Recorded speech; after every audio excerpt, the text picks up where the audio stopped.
Welcome back to video lecture on software architecture and design pattern. So we have seen in the previous video how design patterns solve design problems. So we have discussed about finding appropriate object, determining the object granularity.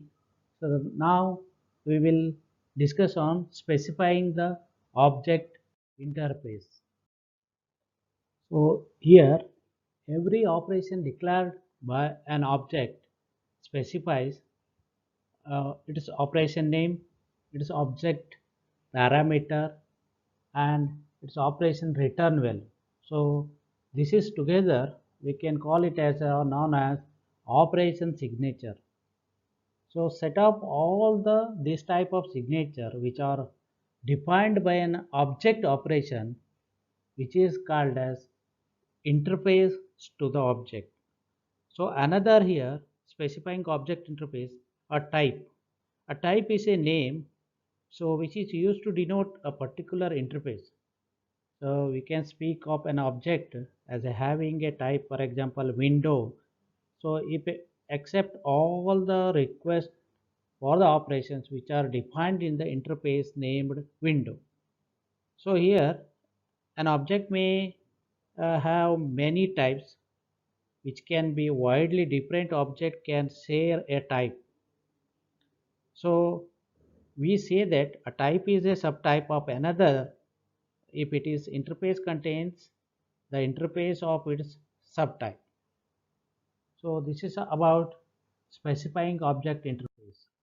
So next we will speak about class versus interface inheritance. It's very important to understand difference between the object and class type. We know that object class defines how the object is implemented, and the class defines the object internal state, data state, and the implementation of its operations.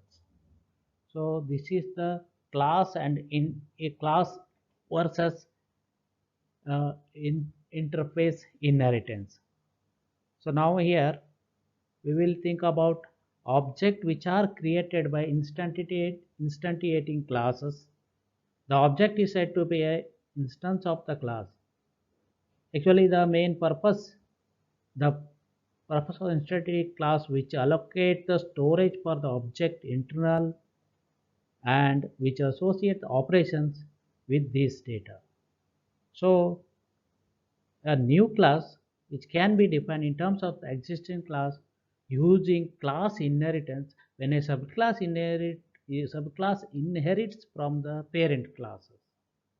This is an example we can take parent class which operation we need to take an operation and subclass which subclass is inherited by the parent class. So another part here an abstract class. An abstract class one whose main purpose to define common interface for its subclasses. So whenever the common interface is there for subclasses, well, we need to take an abstract classes. So the operations that abstract classes which always declares but doesn't implement called abstract operations. Classes that are not abstract are called concrete classes.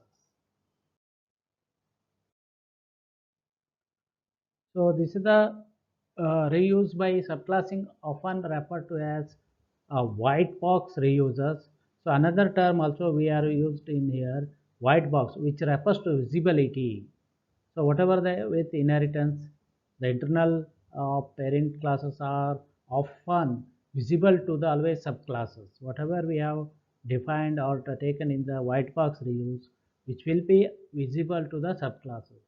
Another part is object composition, which is an alternative to the class inheritance. The style of reuse called black box reuse because no internal details of object are visible. Whatever we have stored in internal data in the object which are not visible, so that we can take it as black box reuse. So object always appears only as a black boxes. So that is the main part of this object and class versus inheritance. So now we can continue with specifying object implementation. How we can specify the particular object implementation by defining a particular classes, by instantiating classes, by defining abstract and concrete classes, by defining a mixin classes. Actually, a mixin class that intended to provide an optional interface always or functionality to the other classes. Whenever required other classes, we are taking as a mixin classes, which is also similar to an abstract classes that is not intended to instantiated. Mixin class require multiple inheritance. Whenever there is a multiple inheritance, we should take it as a mixin classes. So the next part which comes under that one, delegation. So this is the one we need to take it as a part of the specifying inheritance versus uh, composition. So in that delegation, actually the delegation is a way making composition as powerful for reuse as inheritance. So in delegation, there are two objects are involved in handling a request. So there is always a two object involved in this cases delegation, any kind of the client request. So for example, so here uh, a receiving object which delegate the operation to its delegate. So this is the analogous to subclasses always differing request to the parent classes. So we should take here delegation is an extreme example of object composition. So this is the following diagram depict the window class delegating its area operation to a rectangle instance. So the following diagram, which we can see that a plain arrow-headed line which indicates that a class which keep a reference to an instance of another classes, which indicated that overhead arrow. So the reference has an optional name, that is name it as rectangle. So that we have taken the optional name is as rectangle. So in this case, the main advantage of delegation is which makes it is easy to compose behavior as a runtime to change the way which are composed. So here our example, our window can become a circular to runtime simply by replacing rectangular instance with a circle instance, assuming rectangle and circle have the same type. But there is a one drawback or disadvantage of this delegation with other techniques that make the software more flexible through the object composition. So that is also one of the drawback of this delegation. So this is about the advantage and drawback of this delegation. So next is again specifying the object. We'll continue with that inheritance versus parameterized type. Parameterized type, generic, which templates. So templates of C++, and we can what we can say here specifying all other types and its users. So this is a parameter at the point of use. For example, a list in a class can be parameterized by the type of the element which data or any data contains.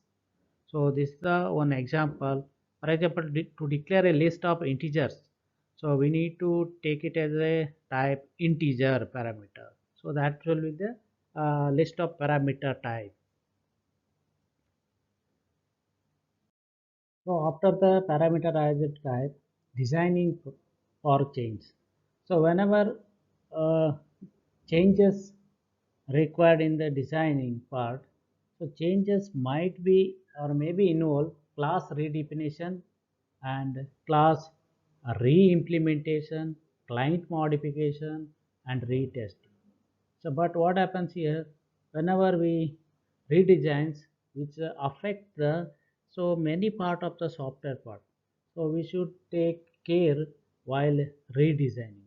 So design pattern helps you to avoid this by ensuring that a system can change in the particularly specific ways.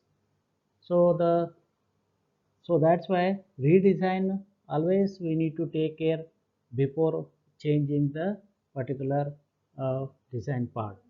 So we will continue the next part in the next video.